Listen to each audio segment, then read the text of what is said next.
സർവശക്തനായ ദൈവത്തിൻ്റെ അതിപരിശുദ്ധ നാമം അതിയായി മഹത്വപ്പെടുമാറാകട്ടെ.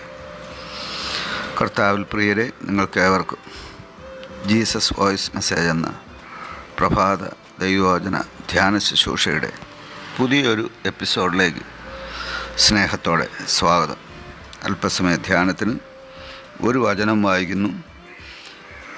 യെശയ്യാ പ്രവാചകൻ്റെ പുസ്തകം അധ്യായം 9 അതിൻ്റെ 6-ാം തിരുവചനം. നമുക്ക് ഒരു ശിശു ജനിച്ചിരിക്കുന്നു, നമുക്ക് ഒരു മകൻ നൽകപ്പെട്ടിരിക്കുന്നു. ആധിപത്യം അവൻ്റെ തോളിലിരിക്കും. അവന് അത്ഭുതമന്ത്രി, വീരനാം ദൈവം, നിത്യപിതാവ്, സമാധാന പ്രഭു എന്ന പേർ വിളിക്കപ്പെടും. കർത്താവിൽ പ്രിയരെ, നാം വായിച്ചു കേട്ട യെശയ്യാ പ്രവാചകൻ്റെ പുസ്തകം 9-ാം അധ്യായം 6-ാം തിരുവചനത്തിൽ പ്രവാചകൻ യെശയ്യാവ് യേശു ക്രിസ്തുവിനെ അഥവാ ദൈവപുത്രനെ ദർശിക്കുകയാണ്. ക്രിസ്തുവിന് ഏകദേശം 700 വർഷങ്ങൾക്ക് മുമ്പ് ദൈവിക ശുശ്രൂഷ നിർവഹിച്ച ഒരു പ്രവാചകനാണ് യെശയ്യാവ്. അദ്ദേഹം യേശുവിനെ തൻ്റെ അന്തരാത്മാവിൽ കാണുകയാണ്. ഒരു ശിശുവായി, പിന്നത്തേതിൽ ആധിപത്യം വഹിക്കുന്നവനായി, അത്ഭുതമന്ത്രിയായി, വീരനാം ദൈവമായി, നിത്യപിതാവായി, സമാധാന പ്രഭുവായി യേശുവിനെ കാണുകയാണ്. ഇവിടെ യേശു ആര് എന്നുള്ള ചോദ്യത്തിൻ്റെ ഉത്തരം കൂടിയാണ് പ്രവാചകൻ നൽകുന്നത്. ഈ ലോകത്തിൽ അനേകം മനുഷ്യർ യേശു ആര് എന്നുള്ള ചോദ്യം ചോദിച്ചിട്ടുണ്ട്. ആ ചോദ്യത്തിനുള്ള മറുപടിയാണ് യേശു അത്ഭുതമന്ത്രിയും, വീരനാം ദൈവവും, നിത്യപിതാവും, സമാധാന പ്രഭുവും എന്നുള്ളത്.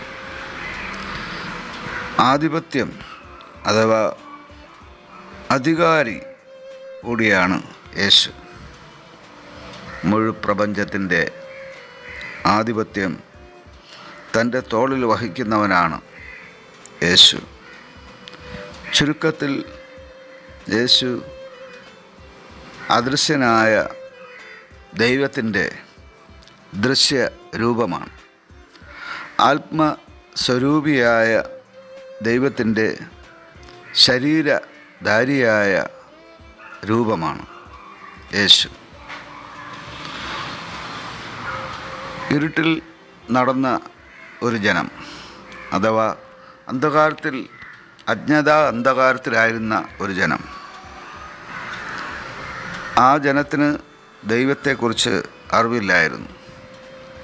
അവർ പല മരങ്ങൾ കൊണ്ടുണ്ടാക്കിയ, വിഗ്രഹങ്ങൾ കൊണ്ടുണ്ടാക്കിയ, പല വസ്തുക്കൾ കൊണ്ടുണ്ടാക്കിയ വിഗ്രഹങ്ങളെ ദൈവമായി ആരാധിച്ചു പോന്നു. അങ്ങനെയുള്ള ഒരു സമൂഹത്തോടാണ് പ്രവാചകൻ വിളിച്ചു പറയുന്നത്, നിങ്ങൾ ഈ മനുഷ്യരുടെ കരങ്ങളാൽ നിർമ്മിക്കപ്പെട്ട ദേവന്മാരെ ദൈവങ്ങളെന്ന് വിധിക്കുന്നു. എന്നാൽ ഇവയൊന്നും ദൈവങ്ങളല്ല. ദൈവം ഇതാ ഒരു ശിശുവായി ജനിക്കുകയാണ്. ആ ദൈവപുത്രൻ്റെ വെളിപ്പാടാണ് ഇവിടെ പ്രവാചകൻ നൽകുന്നത്. ഇന്ന് തിരുവചനം ശ്രവിക്കുന്ന ഓരോരുത്തർക്കുമുള്ള ദൈവിക സന്ദേശമായി നാം ഇവിടെ കാണുന്നത് ക്രിസ്തുവിനെ അഥവാ യേശുവിനെ നാം ഇന്ന് ഒരു ശിശുവായിട്ടല്ല, പ്രത്യുത നിത്യപിതാവായി സത്യദൈവമായി അംഗീകരിക്കേണ്ടത് അത്യന്താപേക്ഷിതമാണ്. കാരണം അവിടുന്ന് ഈ മുഴുപ്രപഞ്ചത്തിൻ്റെ സൃഷ്ടാവായ നിത്യപിതാവാണ്. ആമേൻ. കണ്ണും കണ്ണും കാത്തിരുന്നു മണ്ണിലൊരു പൈതലിനായി, കാതോടു കാതോരം കേട്ടിരുന്നു ദൈവപുത്രൻ പിറക്കുമെന്ന്. കാതോടു കാതോരം കേട്ടിരുന്നു ദൈവപുത്രൻ പിറക്കുമെന്ന്. കണ്ണും കണ്ണും കണ്ണും കണ്ണും കാത്തിരുന്നു മണ്ണിലൊരു പൈതലിനാ, കാതോടു കാതോരം കേട്ടിരുന്നു ദൈവപുത്രൻ പിറക്കുമെന്ന്. കാതോടു കാതോരം കേട്ടിരുന്നു ദൈവപുത്രൻ പിറക്കുമെന്ന്.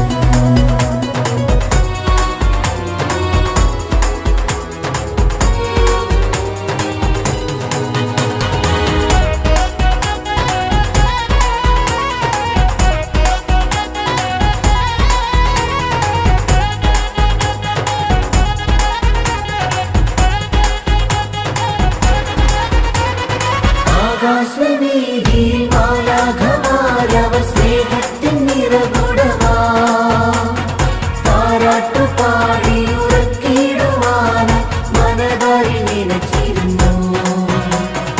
ആകാശവീതിയിൽ മാലാഖമാരവർ സ്നേഹത്തിൻ നിറകുടമാ, താരാട്ടുപാടി ഉറക്കിടുവാൻ മനതാരിൽ നിലച്ചിരുന്നു. നല്ല സ്നേഹത്തെ തന്ന നല്ല നാഥനെ മെല്ലെരാവിൽ പാടി സ്തുതിക്കാം. ഇത്ര നല്ല സ്നേഹത്തെ തന്ന നല്ല നാഥനെ മെല്ലെരാവിൽ പാടി സ്തുതിക്കാം. കണ്ണും കണ്ണും കണ്ണും കണ്ണും കാത്തിരുന്നു മണ്ണിലൊരു പൈതലിനാ,